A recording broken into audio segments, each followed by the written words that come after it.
sampai senior saya yang ngasih kamera, karena di tahun itu saya nggak punya kamera, nggak punya apa-apa. Kalau moto tuh kadang naik truk pulang ya mbuh bicarane gitu kan. Saya pernah ngalamin tuh gimana sampai saya tuh mau berhenti jadi tukang foto gara-gara itu tok ngapain gue belajar ngono, visi itu nggak mungkin ganti dengan digital. Jadi ngalamin fase kesulitan itulah akhirnya saya menemukan beberapa tip-tip gitu, termasuk sampai sekarang yang saya pakai untuk teman-teman yang suka sharing. Jangan takut jadi fotografer, karena saya wong desa, tapi saya bisa nyentuh istana, saya bisa nyentuh kampus, saya bisa nyentuh bahannya, yaitu motret gitu.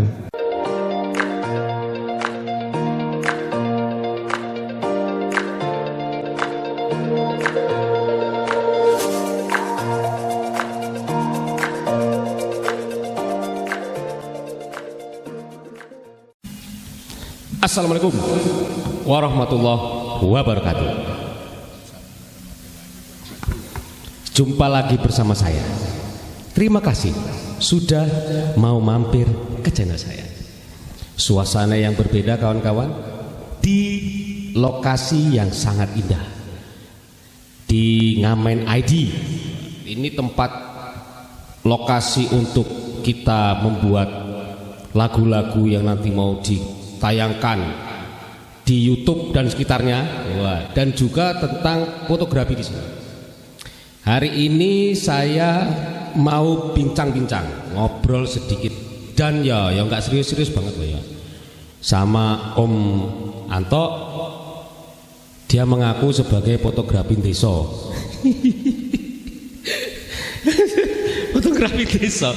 Dan sebelah saya biasa Apri yang sudah sangat tercemar. Woi, di per-YouTubean saya itu beliau itu.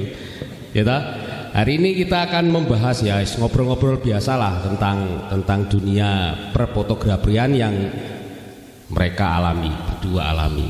Terutama yang tengah ini sudah kelihatannya sudah desa banget. Tapi keilmuannya kayaknya sepertinya sangat mumpuni kawan-kawan.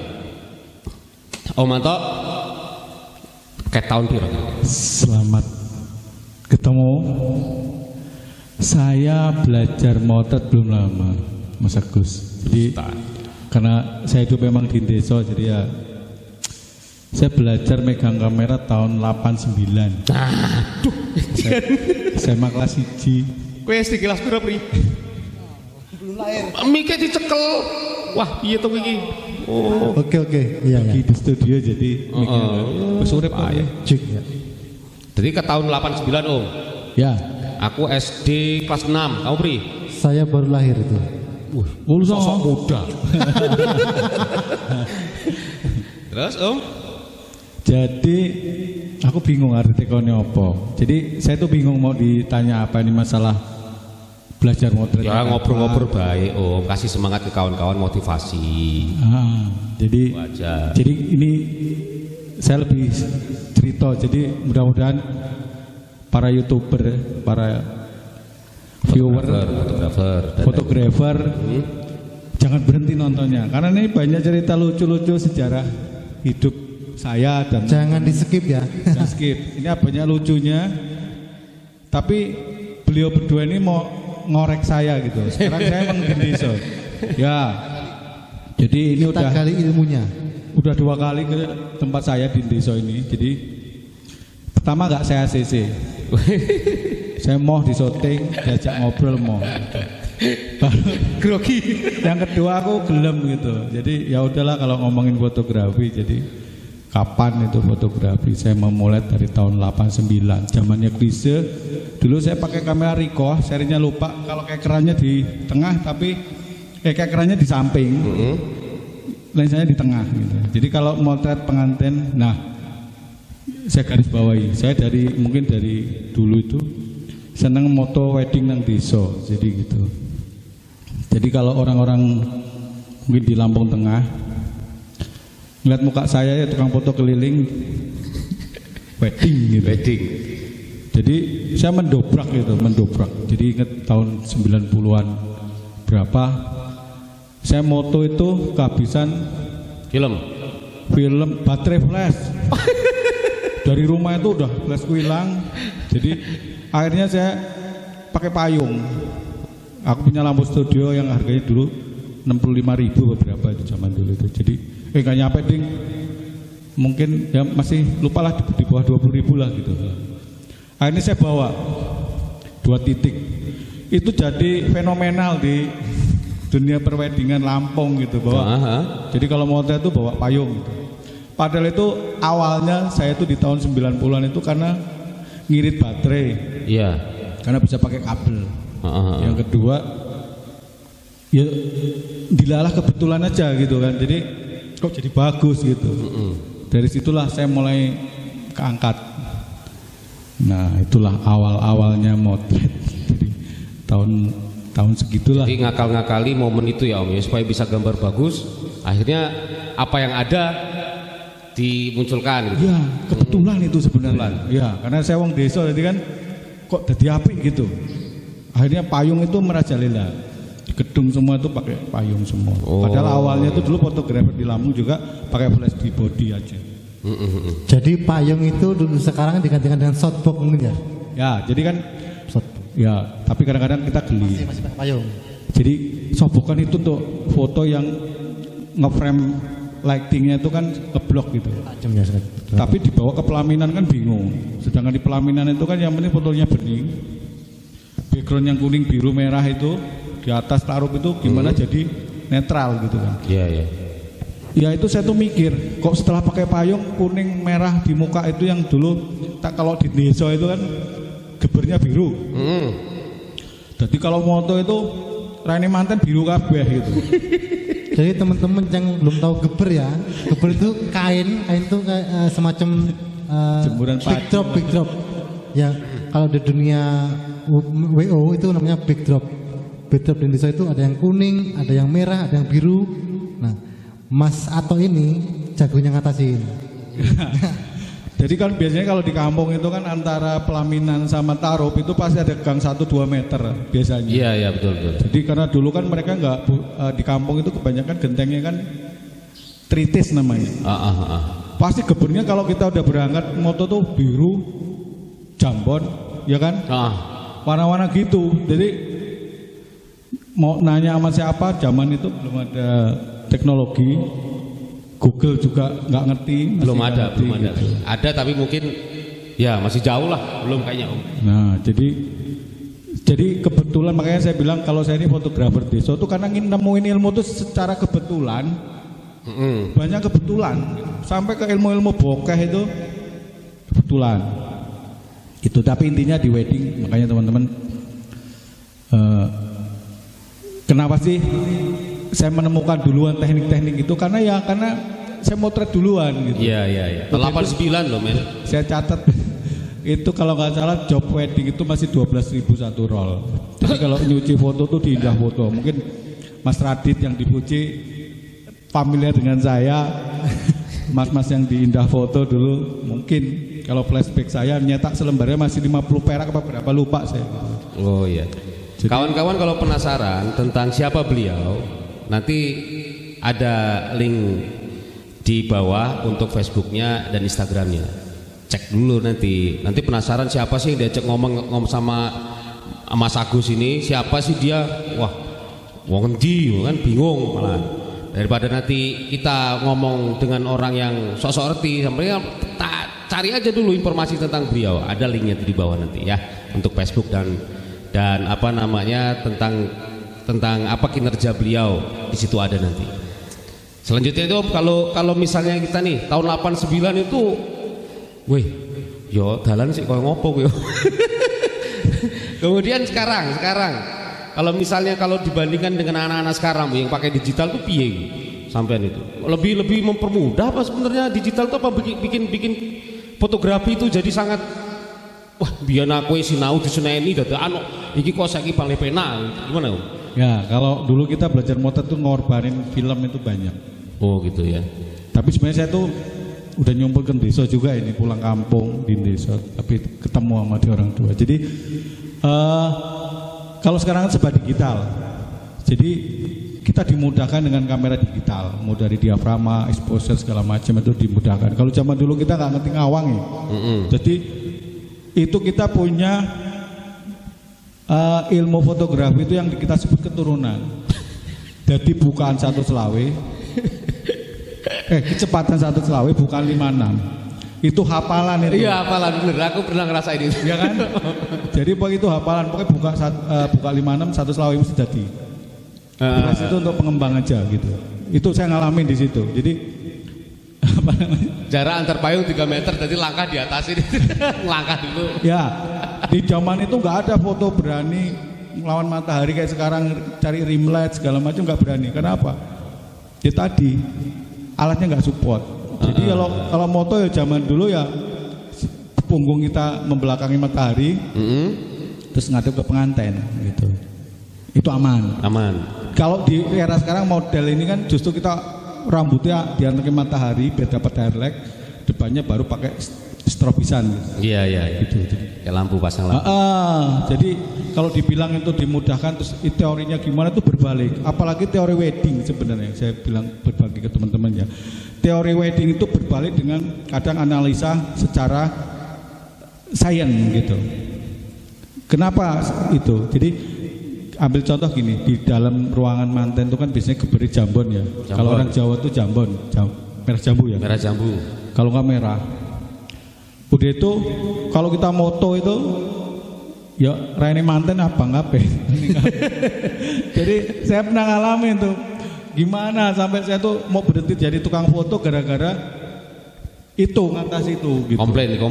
Dan zaman dulu itu 98 tuh belum ada Photoshop kayaknya. Belum ada Photoshop. Jadi harus jadi gitu. Jadi metode kita ya intinya Astrada kan.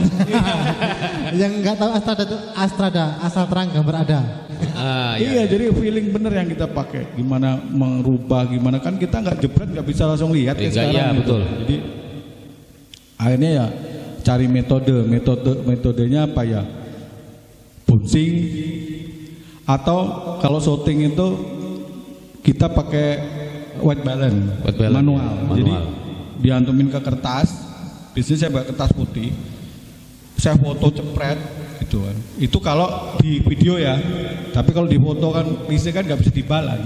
Iya. Karena pret ganti film.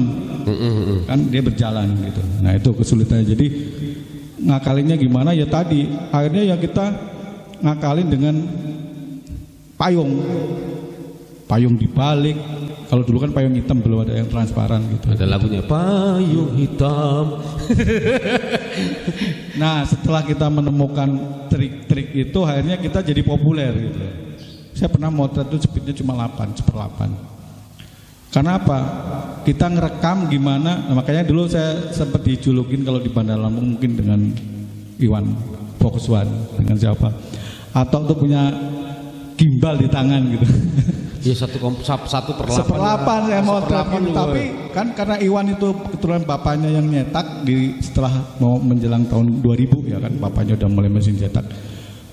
Jadi kok nggak shaking, nggak goyang, tapi dapat suasana. Jadi lampu dari ujung-ujung itu dapat. Gimana caranya? Saya diem aja karena kebetulan. Jadi itu alami. Jadi itu, kebetulan yang kemudian dicatat di otak, besok diulangin lagi. Iya. Jadi ilmu akhirnya. Ya. Terus akhirnya saya sempat baca buku gitu, mulai membaca lah karena waktu itu saya mulai kelas 2, kelas 3 SMA, mulai referensi buku baca. Itu bisa diakali kayak slow speed gitu, Mas Agus. Jadi saya pakai center dibungkus kain putih, kain layangan putih gitu. Oh iya. Jadi kan akhirnya keluar dari center itu putih. Padahal senternya kuning ya, Om. Ya. Ya, zaman dulu kan masih kuning, belum LED. Betul. Nah, itu jadi aku bawa asisten lah ceritanya. Kalau enggak tukang rias, kalau enggak bawa asisten. Jadi center itu tak suruh muter-muterin di belakang saya. Kan karena gini loh, di fotografi itu kan merekam cahaya pun yang paling rendah direkam. Akhirnya kalau saya motor di dalam kamar itu kok terang semua. Jadi pakai senter. Dulu belum ada HP, jadi pakai senter. Berarti kalau kayak semacam, kalau sekarang ilmu apa Om? Painting light ya? Ya bisa, karena kan saya berasumsi gini, fotografi itu melukis dengan cahaya. Iya betul. Jadi otak saya dulu itu mau nanya sama siapa, misalnya ke Bandung, ke Jakarta kan nggak mungkin, saya masih kelas 2 SMA, kelas 1 SMA. sampai senior saya yang ngasih kamera, karena di tahun itu saya nggak punya kamera, nggak punya apa-apa. Kalau moto tuh kadang naik truk pulang yang buh bicaranya gitu kan. jadi ngalamin fase kesulitan itulah akhirnya saya menemukan beberapa tip-tip gitu, termasuk sampai sekarang yang saya pakai untuk teman-teman yang suka sharing di sini gitu. Terus apa lagi Mas? Jangan yang susah-susah. Loh, saya nggak susah-susah, wong itu pengalaman pribadi ya kawan-kawan. Jadi gini loh, maksud saya itu ngajak ngobrol beliau kan lebih tahu tentang kondisi yang kita alami lah, yang kita alami di pedesaan. Artinya saya itu kan nggak ingin apa istilahnya itu berbicara tentang yang lebih tinggi enggak. Saya hanya pengen kita grassroots aja lah. Kita kan fotografer desa istilahnya. Apa yang pengalaman di desa itulah beliau yang banyak tahu gitu loh. Oh maksudnya. Jadi sekarang kalau bicara sekarang gimana Om? Maksudnya Om ini masih bergerak di fotografi atau jadi apa gitu? Jadi YouTuber ya. Jadi kalau fotografi emang udah jadi bagian hidup saya mungkin ya dari tahun itu. Jadi yang lebih seru lagi di transisi tahun 2000-an dari analog klise ke digital. 2000 tahun 2000 2007 2008 Om. Bukan 2000 itu udah mulai. Udah mulai ya, Nah, akhirnya kita di Bandar Lampung dulu ada teman saya, sahabat saya itu Mandaun itu yang buka di Artomoro dulu, sekarang Evermat itu buka di tahun 2002-an kalau nggak salah. Kalau nggak salah mungkin ya, kalau salah dikit maaf. Bro Iwan, teman baik saya, hijau daun. Hijau daun.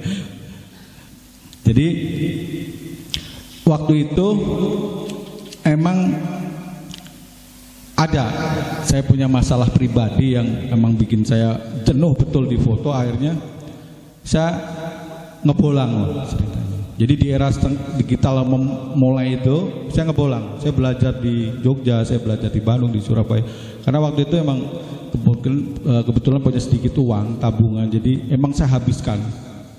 Nah, kalau orang-orang kan mungkin teman-teman lagi mumet ngono melayani nang hal-hal negatif, saya justru kepingin kok ini digital. Saya sharing dengan beberapa teman saya yang kebetulan udah gak ada apa udah ini. Jadi di Metro di Bandar Lampung tuh udah karena saya tuh dulu paling junior, paling muda. Jadi wes tok ngapain gue belajar ngono. Klise itu nggak mungkin ganti dengan digital, tetap orang gini. Tapi saya tetap, karena saya pengen tahunya banyak, akhirnya saya banyak menimba ilmu. Gimana menjalankan komputer saya, gimana saya mau ngedit, gimana itu. Sedangkan hanya sama orang Lampung gak ada yang tahu. Iya. Nah, hijrahlah saya jalan-jalan itu. Sampai berbulan-bulan saya nggak pulang gini. Jadi saya kepingin tahu, dan akhirnya pas mulai di Bandar Lampung ini masuk digital itu kebetulan alhamdulillah saya udah ngerti sedikit lah gitu. Dan nah akhirnya saya kumpulkan teman-teman saya yang senior itu, ayo belajar, di rumah saya ada komputer, ada ini gitu. Tapi saya ditolak, saya dicek di ini, karena apa? Masih dengan egonya sendiri. Iya, nggak mungkin ini. Padahal pasti berbeda ya Om ya. Kayak sekarang aja HP bisa kita lihat dunia lewat HP. Iya. Dulu cuma di TV cok. Maksud Om kan gitu dulunya kan. Betul. Ya? Dan akhirnya saya mikir, kalau senior saya ini nggak mau beralih ke digital pelan-pelan, nanti saya takutnya mereka akan kehempas zaman gitu. Betul. Ya, sampai saya datengin satu-satu, tetap nggak mau, transisi kamera nggak mau. Akhirnya saya berpikir gini, saya hanya meninggalkan pesan, Om, Pak, nanti kalau butuh saya panggil saya gitu. Karena saya ngalamin waktu itu saya paling junior gitu. Jadi yang disuruh sana sini tuh tok gitu. Dan dia itu dari dulu saya nggak berhitung masalah honor gitu. Jadi paling enak karena saya ngerasa mereka senior saya yang ngajarin saya minjemin kamera yang macam-macam lah gitu. Nah, akhirnya lah saya bilang kenapa digital lebih mudah. Kalau kita ngerti teknologi ya sangat mudah, dimudahkan. Iya, gitu. Tapi kalau kita ngomongin taste itu ya kita balik lagi gimana motret itu tanpa LED, tanpa layar kita bisa motret bagus, itu kan luar biasa di zaman itu. Iya. Nah itu di Lampung ini nggak banyak yang ngikutin jejak saya gitu. Jadi mereka nggak banyak. Karena satu masalah mungkin kemampuan juga dalam teknologi mungkin. Iya. Nah, jadi inilah sejarah, mungkin sedikit sejarah gitu. Kalau saya sebutin teman-teman saya yang ini Pelajari aja lah di Facebook lah. sekali gitu kan. Pelajari aja di Facebooknya nanti kawan-kawan ya. Dan akhirnya tahun 2000 berapa ya? 2004 2005 kebetulan sahabat saya udah kayak keluarga saya, Iwan Fokuswan itu bikin fotografi workshop, sekolah fotografi yang ngajar Pak Ferry Ardianto waktu itu. Saya masih ada foto-fotonya. Nah disitulah saya pikir itu pendobrak buat di Lampung, ada sekolah foto Pak Ferry Ardianto yang ngajar. Kebetulan dari beberapa teman yang dipilih Iman nonton ya. Dan saya maksudnya ya berarti kacungnya Pak Ferry. Jadi bukan asisten, karena saya nggak pernah menyebut saya asisten ya, kacung. Jadi saya diajarin nyeting alat gini-gini dia. Mungkin pertimbangan dari owner Fokus One Puji waktu itu kan mungkin ini anak-anak ini mampu gitu. Akhirnya bukalah situ, itulah mulai rame di Lampung, mulai tambah berkembang lagi, ada sekolah untuk fotografi untuk outdoor, indoor, sampai ke teknik-teknik magic lab-nya Pak Ferry Ardianto yang fenomenal itu gitu kan. Saya beruntung karena emang bisa. Aku belum tahu. Belum. Nanti ke depan kita belajar. Nah, itulah yang seru, itu ada di akun Facebook saya sampai akhirnya ini cerita ngelantur dikit nggak apa-apa ya? Nggak apa-apa. Jadi untuk motivasi ke teman-teman. Jadi pernah waktu kecil saya bermimpi jadi dosen, pernah kerja di bank. Hanya mimpi loh, gimana motret presiden, motret putri Indonesia gitu, kayak di TV-TV itu mimpi buat saya dulu. Nah nanti mungkin di obrolan berikutnya, wong desa yang bisa masuk kampus, yang bisa masuk ke bank, yang bisa ke mepet istana lah gitu. Jadi kan emang ada jejak digitalnya yang nggak bisa dibohongi. Jadi akhirnya apa? Saya dapat ilmu banyak. Wong desa bisa ngajar di kampus tuh piye ceritane gitu. Terus dan alhamdulillah saya nggak pernah ngelamar untuk kerjaan itu sampai ke yang macam-macam itulah. Betul-betul keahlian yang di.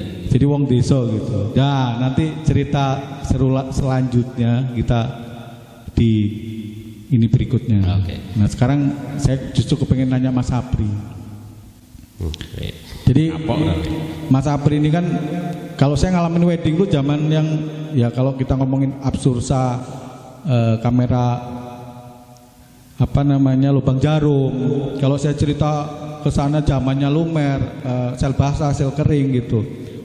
Itu Leonardo da Vinci yang pelukis juga, dia sebenarnya punya insting fotografi itu panjang lebar. Tapi kalau nanti teman-teman ada yang misalnya komen tanya di bawah bisa cerita gitu. Jadi jangan takut jadi fotografer karena saya wong desa, tapi saya bisa nyentuh istana, saya bisa nyentuh kampus, saya bisa nyentuh bahannya yaitu motret gitu. Ya mungkin teman-teman tahu, tapi tetap aja saya wong desa, jadi saya kembali ke desa. Itu Mas Apri. Nah, Mas Apri tadi saya tanya belum jadi. Nah, Mas Apri ini kan penerus fotografi wedding.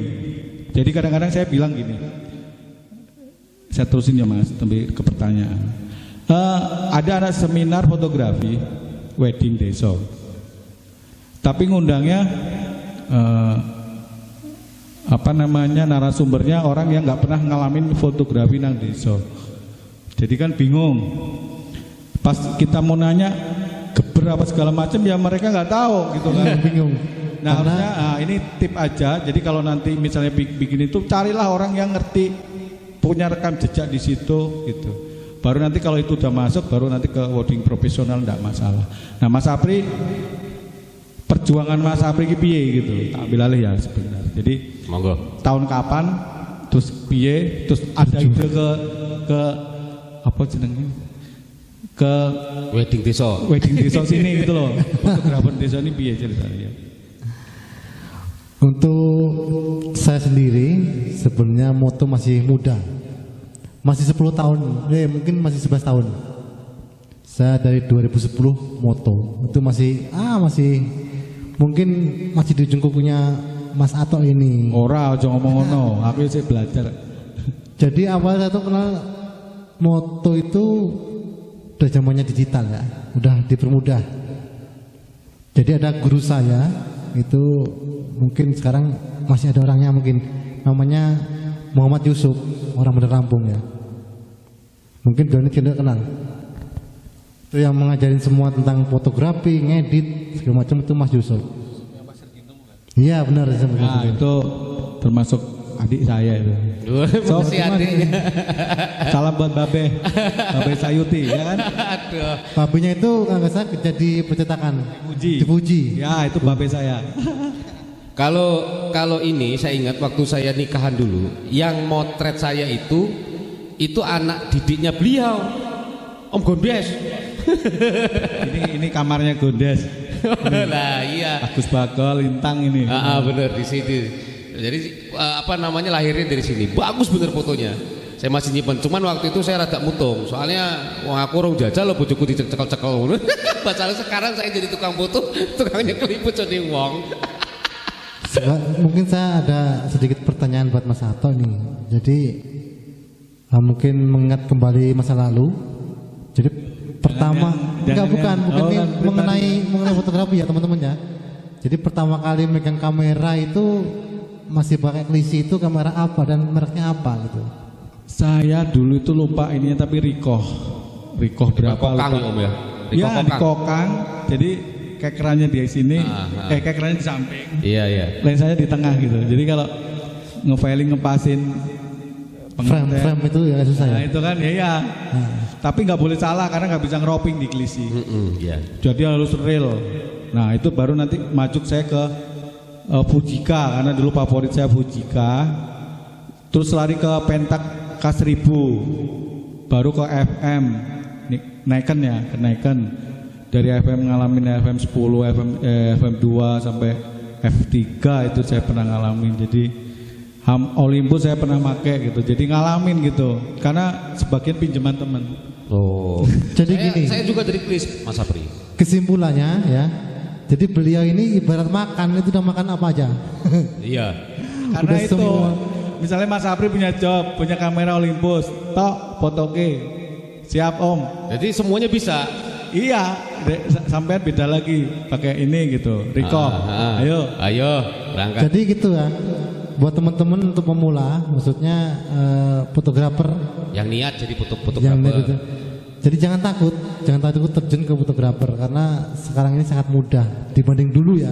Sekarang kita pakai era digital, kita yang masih awam aja kita pakai auto, itu hasilnya udah bagus kan? Benar Mas Agus? Ya. Beda dengan beliau ini. Jadi beliau ini dulu disuguhin kamera apa aja harus mampu. Nah disitulah saya tertarik untuk belajar ke beliau ini. Ya. Jadi ibaratnya beliau ini kerja sambil belajar. Dimodali. Jadi dimodali klise, kamera, sama job.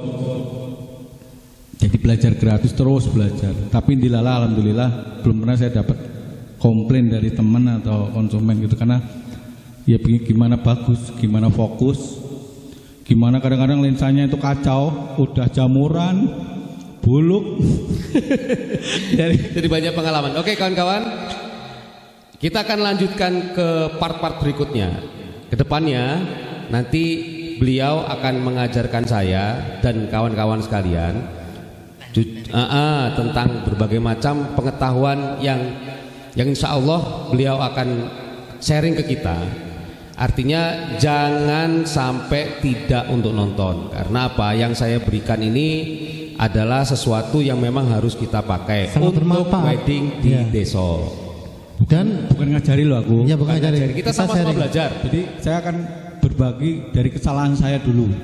Kesalahan terus saya perbaiki. Ya mungkin yang sampai ambil itu nanti yang pas memperbaiki. Oh iya. Ya. Jadi nanti episode selanjutnya itu ada di channel saya ya, channel April Mansa. Iklan dia. YouTube Ngamen ID. Beliau ini linknya semua nanti ada di bawah. Nah, nanti kita kasih Tempatnya Mas Apri ada detailnya. nanti di tempat saya juga nanti ada. Oke, gitu aja. Karena suasananya juga sudah agak sore, kita akan lanjutkan ke pertemuan berikutnya. Assalamualaikum warahmatullahi wabarakatuh. Waalaikumsalam.